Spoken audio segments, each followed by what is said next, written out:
Kita akan melanjutkan pembahasan kita tadi mengenai alternatif kebijakan begitu ya. Tadi sebelumnya kita tahu bahwa pelarangan ini sebenarnya tujuannya adalah untuk memberikan keselamatan begitu ya bagi para siswa-siswa kita yang belakangan ini memang ada banyak kecelakaan akibat kegiatan-kegiatan studi tour ini. Tapi di sisi lain juga dampaknya luar biasa terhadap UMKM kita ternyata. Kalau menurut Anda, solusi atau kebijakan alternatif apa yang bisa diambil oleh pemerintah agar dua tujuan ini bisa berjalan beriringan. Di sisi lain kita masih bisa memberikan kenyamanan, keselamatan bagi para siswa. Di sisi lain UMKM kita juga tidak terganggu dengan adanya kebijakan ini, Mas Faras.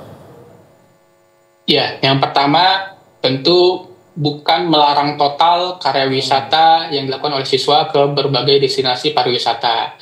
Artinya kita harus kemudian berdasarkan masalah dua hal tadi ya, kecelakaan bus dan kemudian pungutan liar. Artinya yang pertama, tingkatkan standar keamanan tidak hanya di transportasinya tapi juga di jasa ataupun pelaku pariwisata itu sendiri, begitu ya. Kemudian UMKM yang berada di sekitar lokasi pariwisata itu juga dijaga dan ditingkatkan standarnya, baik standar kebersihan, keamanan, bahkan untuk beberapa jenis destinasi pariwisata atau UMKM tertentu itu bisa dibuat sertifikasi atau akreditasi penyelenggara wisatanya, begitu. Jadi memang penyelenggara pariwisata UMKM tertentu itu kemudian bisa memang terpercaya karena mereka sudah punya sertifikasi atau akreditasi itu tertentu. Itu yang pertama. Kemudian yang kedua juga harus dilibatkan ini seluruh pemangku kepentingan ya, pemerintah dalam hal ini dinas pariwisata, dinas pendidikan, kemudian dinas UMKM, kemudian UMKM-nya itu sendiri, sekolah, pelaku pariwisata, dalam penyusunan misalnya SOP gitu, perjalanan yang edukatif bagi para siswa. Jadi nanti ketika siswa datang ke lokasi destinasi pariwisata edukatif tersebut, mereka kemudian bisa tetap dapat pengetahuan, wawasan yang memang seharusnya mereka dapatkan dari karya wisata.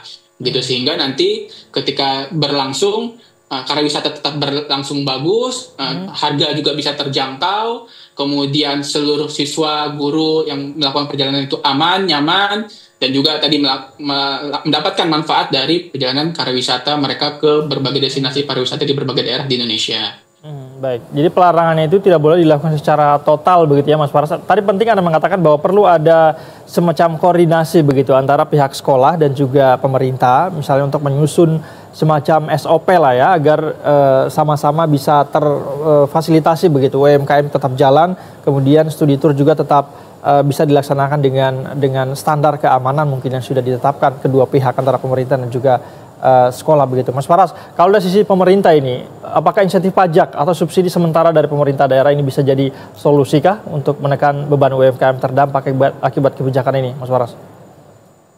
Ya, saya kira bisa dipertimbangkan begitu ya, bisa dikaji bagaimana misalnya ada pengurangan atau diskon misalnya pajak reklame karena itu merupakan domain dari pemerintah daerah, atau juga diskon soal retribusi bagi pelaku UMKM begitu karena memang itu jadi domain pemerintah daerah juga, atau setidak-tidaknya yang bisa dilakukan oleh pemerintah daerah itu melakukan promosi secara digital melalui kepala daerahnya, melalui media atau kanal dari pemerintah daerahnya, sehingga setidak-tidaknya masyarakat yang memang berencana datang itu bisa mengetahui UMKM atau destinasi pariwisata edukatif seperti apa yang ada di lokasi atau di daerah tersebut, sehingga itu kemudian juga bisa membantu dari sisi pemasaran maupun dari sisi keuangan dari para pelaku UMKM. Baik, itu tadi dari sisi pemerintah begitu ya, ada kebijakan insentif pajak yang mungkin bisa menjadi alternatif dipilih. Kalau dari sisi UMKM-nya Mas Faras, adakah misalnya mungkin Indef melakukan penelitian atau apa begitu tentang adakah cara yang atau inovasi yang bisa dilakukan UMKM agar kemudian tidak begitu terdampak terhadap kebijakan pelarangan studi tour. Misalnya UMKM mungkin masuk ke sekolah misalnya, jadi si sekolah tidak perlu datang ke UMKM, atau adakah alternatif yang mungkin terbayangkan oleh teman-teman Indef? Ya, jadi memang ini kan sudah ada kecenderungan ya dari beberapa waktu terakhir soal larangan karya wisata ini. Jadi pengusaha yang masih yang berada di skala UMKM itu harus melihat tren bahwa kecenderungan ke depan ada kemungkinan semakin luas begitu, karena tadinya hanya 1-2 daerah, kemudian ini makin banyak daerah yang melakukan pelarangan karya wisata. Jadi UMKM harus melihat tren itu bahwa ke depan tidak bisa bergantung lagi kepada karya wisata di masa libur sekolah Juni-Juli ini, Sehingga harus berpikir alternatifnya lantas seperti apa. Nah, tadi bisa misalnya perubahan segmen pasar kepada segmen keluarga atau segmen komunitas masyarakat begitu. Kemudian juga dari sisi pemasaran, artinya dari promosinya begitu harus menyasar tadi misalnya keluarga, artinya fitur-fitur atau layanan dari destinasi pariwisata itu yang memang ramah keluarga, ramah anak, atau tadi ramah kepada ibu-ibu misalnya kalau kita menargetkan berbasis komunitas dan macam-macam. Jadi bukan lagi tadi menargetkan anak sekolah misalnya seperti itu. Kemudian juga dari sisi misalnya pemesanannya begitu yang lebih mudah secara daring, pembayaran juga secara daring, karena semakin banyak ini masyarakat yang masuk kategori milenial dan Gen Z begitu, sehingga apa-apa sekarang online begitu. Jadi memang UMKM juga harus bertransformasi untuk kemudian melihat bagaimana tren secara nasional maupun secara lokal ini ke depannya, sehingga nanti di sisi UMKM ini bisa bertahan dan bahkan kemudian bisa meningkatkan skalanya. Dan satu lagi tadi keterkaitan antara UMKM dan sekolah mungkin juga bisa dipertimbangkan untuk adanya kerjasama begitu ya UMKM dengan artinya dinas UMKM begitu ya maupun dengan dinas pendidikan difasilitasi UMKM dan sekolah itu kemudian bagaimana apakah mungkin bisa ada dialog begitu fasilitasi apa kebutuhan siswa, apa kebutuhan sekolah. Di sisi lain UMKM juga kebutuhannya seperti apa. Nah dari situ kemudian bisa ada kerjasama tertentu sehingga tadi layanannya lebih aman, lebih nyaman, lebih bersih. Karena selama ini kita belum lihat yang secara spesifik gitu ya kerjasama antara destinasi pariwisata dengan sekolah begitu. Karena selama ini kan semua inisiatif dari pihak sekolah kita mau pergi ke daerah A, B, C begitu.